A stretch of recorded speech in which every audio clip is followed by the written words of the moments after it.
मैत्रिणींनो, कशा आहात? स्वागत आहे तुमचं डॉल हाऊसमध्ये. आणि आपण काल एक व्हिडिओ केला होता, त्यामध्ये आपल्या त्वचेच्या काळजीबाबत बोललो होतो. आता त्यामध्ये मी क्लिन्झिंगसाठी, त्वचा स्वच्छ करण्यासाठीचे घरगुती लेप तुम्हाला सांगितले होते. तो व्हिडिओ पाहिला नसेल तर नक्की पहा. आणि आजच्या या भागात आपण झटपट असे त्वचेला पोषण देणारे 4-5 आपण नुस्खे पाहूया.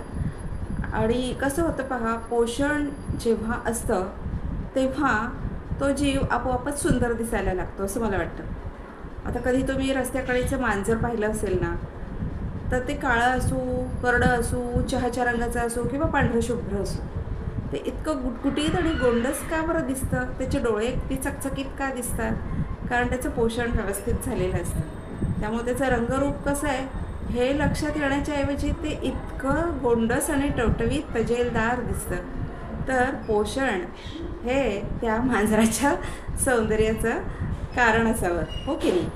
आणि त्यामुळं आपली त्वचा आपण वरून कितीही वेगवेगळे कॉस्मेटिक्स वगैरे लावले, मेकअप केला, तरी जर चेहराच किंवा त्वचाच जर निर्जीव टाईपची झाली असेल तर ते एखाद्या निर्जीव वस्तूला मेकअप पोतल्यासारखा असा त्याचा लुक येतो आणि त्या मेकअपचा पण फारसा असा छान लुक असा येत नाही. तर त्यासाठी आतून बाहेरून असलेलं पोषण महत्त्वाचं आहे. त्यासाठी तुम्ही आधी हेल्दी डाएट घेतलं पाहिजे, तुमची झोप पूर्ण केली पाहिजे, म्हणजे तुमची त्वचा आणि डोळे फ्रेश दिसतात. आणि भरपूर पाणी पिलं पाहिजे.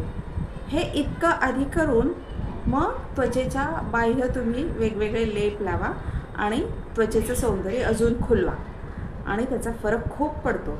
आणि आता आपण झटपट असे 4-5 मी सांगितलं तसे आपण त्वचेला पोषण देणारे नुस्खे पाहूयात.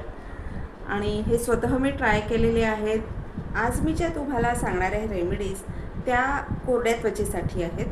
त्यामुळं शक्यतो तेलकट त्वचा असणाऱ्या व्यक्तींनी ह्याचा उपयोग करू नये. आणि माझी स्वतःची त्वचा कोरडी असल्यामुळं मला ह्याचा खूप फायदा झालेला आहे. आता आपण वळूया आपल्या रेमेडीजकडं. तर त्वचेला पोषक असे फेस पॅक्स तयार करताना साधारण तुम्ही लक्षात ठेवा, आपण सत्यनारायणासाठी देवाला जे पंचामृत बनवतो की नाही, त्यातले पदार्थ लक्षात ठेवा. काय काय असतं पंचामृतात? दूध, दही, केळ, मध आणि तूप. तर साधारण तूप सोडलं तर कुठलेही 3 घटक तुम्ही एकत्र करून लावलेत, झटपट, त्याला वेळ नाही लागत. हे सारे रोजच्या आपल्या स्वयंपाकघरात असणारे घटक आहेत. केळ, दूध आणि मध असं जरी एकत्र करून लावलं तर तुमच्या त्वचेला मॉइश्चर मिळतं. कारण केळामध्ये पोटॅशियम आहे आणि अँटीऑक्सिडंट्स भरपूर प्रमाणात आहेत. त्यामुळं ते त्वचेला मॉइश्चराईज ठेवतं, नरिश करतं. आणि अँटीऑक्सिडंट म्हणजे काय की जी एज व्हायची प्रोसेस असते ती मंदावण्याचं काम होतं. त्वचा आपली प्रदूषणाला तोंड देत असते, त्यामुळं वेगानं त्याचं एजिंग होत असतं, सुरकुत्या त्याच्यावर उमटणार असतात. त्यामुळं वेळोवेळी हे जर घरगुती आपण उपाय करून त्वचेला आतून आणि बाहेरून सुद्धा पोषण देत गेलो तर एजिंग प्रोसेस आपली बरीच मंदावते. आणि केळामध्ये ह्या क्वालिटीज भरपूर प्रमाणात आहे. आणि तुम्हाला तर माहितीच आहे, केळ प्रत्येक घरात असतं, त्याला काही पैसेही मोजावे लागत नाहीत आणि इतकं बहुगुणी केळ आहे. त्यामुळं दही, दूध, केळ किंवा केळ आणि नुसतं मध थोडासा. आता मधामध्ये काय क्वालिटीज आहेत? मधामध्ये अँटीबॅक्टेरियल प्रॉपर्टीज आहेत. त्यामुळं काही छोटे मोठे त्वचेचे इन्फेक्शन्स किंवा बॅक्टेरिया असतील त्रासदायक तर त्या मधामुळे स्टॉप होतात. आणि दुसरं म्हणजे जे मॉइश्चर आहे त्वचेमध्ये ते सील करण्याची उत्तम क्वालिटी शुद्ध मधामध्ये आहे. त्यामुळे तुम्ही शुद्ध आणि हे जे सामान वापराल ते शुद्ध वापरा. तर हे आपलं आहे देवाचं पंचामृत. तुम्ही लक्षात ठेवलं की बऱ्यापैकी तुमचं काम झालेलं आहे. तर हा एक पोषक लेप तुम्ही वापरू शकता.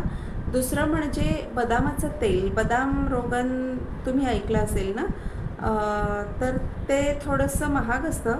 अगर ते नसेल वापरायचं तुम्हाला तर तुम्ही बदाम उगाळून वापरू शकता, बदामाची पावडर वापरू शकता. या प्रकाराने सुद्धा तुम्ही एखादा बदाम चंदनाच्या चाळणीवर असा उगाळून दुधामध्ये उगाळून तुम्ही लावू शकता. बदामामध्ये असतं भरपूर प्रमाणात व्हिटॅमिन ई. त्याचंसुद्धा काम त्वचेला आणि डोळ्याला तरुण आणि टवटवीत ठेवण्याचं महत्त्वाचं काम व्हिटॅमिन ई करू शकतं. त्यामुळं बदामाचा समावेश यात करू शकतो. आणि अजून एक छान लेप आहे, तो म्हणजे बदाम आणि खसखस असं एकत्र वाटून, ते आधीच तेलकट असतं दोन्ही, त्यामुळे दूध घालू नका. बदाम आणि खसखस अशी एकत्र वाटून घ्या आणि त्यात थोडंसं कोमट पाणी टाका आणि तो बदाम आणि खसखशीचा लेप चेहऱ्यावर द्या 10-15 मिनिटासाठी. त्याच्याने सुद्धा त्वचा अगदी ग्लोईंग स्किन तुम्हाला त्याचा इफेक्ट असा बघायला मिळेल. आणि त्यानंतर जर तुम्हाला चालत असेल, तुम्ही अंडं खात असाल किंवा खात नसाल तरी तुमची वापरायला काही हरकत नसेल, तर अंड्याचा सुद्धा एक खूप उत्तम असा लेप आपण करू शकतो. जर तुमची त्वचा तेलकट असेल तर तुम्ही अंड्यातला फक्त पांढरा भाग आणि त्यात 2-3 थेंब मध असा टाकून तुम्ही चेहऱ्यावर लावा. आणि जर तुमची त्वचा खूप कोरडी असेल किंवा अशी आपण प्रौढ वय क्रॉस केलं असेल, तर आपली त्वचा वयामुळे बरीचशी कोरडी पडली असेल, तर पिवळा भाग घ्या अंड्यातला आणि त्यामध्ये 2-3 थेंब मध टाकून तो त्वचेवर लावा. त्यामुळे भरपूर स्निग्धता मिळेल तुमच्या त्वचेला. आणि जर तुमची त्वचा तेलकटही नसेल आणि कोरडीही नसेल, ती नॉर्मल असेल, तर मग काय करा, अंड्याचा पांढऱ्या भागाचा आधी लेप त्वचेवर लावून घ्या. तो हलकासा वाळा, म्हणजे मग पिवळ्या भागाचा लेप त्याच्यावर लावा. म्हणजे दोन्हीतली वेगवेगळी पोषण मूल्य त्वचेला मिळतील आणि 10 मिनिटात तो धुवून टाका. आता बऱ्याचशा मैत्रिणींची अशी तक्रार असते की बाहेर वावरावं लागतं, त्यामुळे काय होतं, त्वचेवर एक रापलेपणा येतो, सन टॅन चढतो. तर त्यासाठी तुम्हाला एक मी मस्त भन्नाट फॉर्म्युला सांगणार आहे, तो लिहून घ्या. यासाठी तुम्हाला घ्यायचं आहे सम प्रमाणात मध, अंड्यातला पांढरा भाग, बदामाचं तेल आणि ओट्स पावडर, ह्या चारही गोष्टी इक्वल प्रमाणात घेऊन त्याचा लेप चेहऱ्यावर लावा. आणि मस्त बघा तुम्हाला किती इफेक्ट दिसून येईल. रापलेपणा अगदी कमी होईल. सन टॅनचा जो प्रॉब्लेम असतो किंवा हलके हलके डार्क पॅचेस जे वयानुसार किंवा उन्हामुळं प्रदूषणामुळे चेहऱ्यावर यायला सुरुवात झालेली असते, तर ते कमी व्हायला मदत होईल. आणि आपण अशी अधूनमधून त्वचेची काळजी घेतली पाहिजे. कारण काय आहे, एकदा प्रॉब्लेम आले, एकदा त्वचेवर रिंकल्स आल्या आणि डार्क स्पॉट्स यायला म्हणजे सुरुवात झाली, तर मग ते घालवणं जरा अवघड होऊन बसतं आणि मग ते खूप हळूहळू प्रमाणात ते जातात. त्यामुळे तुम्ही 30-35पासून छान काळजी घेतली त्वचेची ना रेग्युलर बेसिसमध्ये, असं नाही की रोजच करा वगैरे, असं नाही आहे, पण अधूनमधून रेग्युलर बेसिसमध्ये जर ही काळजी असेल तर ती एजिंग प्रोसेस लांबते. डार्क पॅचेस पडण्याचं जे असतं प्रमाण ते लांबतं. त्यामुळं मग तुम्ही वेळेच्या आधी थोडीशी किंवा प्रॉपर वेळी तुम्ही काळजी घेतली ना, त्याचा असरसुद्धा आपल्याला छान दिसतो. एकदा डॅमेज झालेली स्किनला पूर्वपदावर यायला थोडासा वेळ लागतो आणि जर तुमची तशी डॅमेज झाली असेल स्किन, तर थोडासा पेशन्स ठेवा. एखाद दुसऱ्या लेप लावून मग अगदी काही मॅजिकल इफेक्ट दिसणार नाही आहे. तुम्ही इथून पुढं जरी व्यवस्थित रेग्युलर बेसिसवर काळजी घेतली, बघा फक्त 10 ते 15 मिनिटे ह्यासाठी काढावी लागणार आहेत. वेगळा पैसा आणि वेगळा वेळ काही तुम्हाला काढावा लागणार नाही आहे. थोडंसं रिलॅक्सेशन आणि थोडीशी तुमची 10 मिनिटं, मला वाटतं महिन्यातून तुम्ही 2 वेळा किंवा 3 वेळा जरी हे करू शकला तरी रेग्युलर बेसिसवर करा. नक्की तुम्हाला फरक पडेल आणि तुमच्या मैत्रिणी तुम्हाला विचारतील की तुझ्या चेहऱ्यात एवढा फरक कसा पडला. तर कसा वाटला तुम्हाला हा व्हिडिओ, आणि मला नक्की कळवा तुमचा अभिप्राय.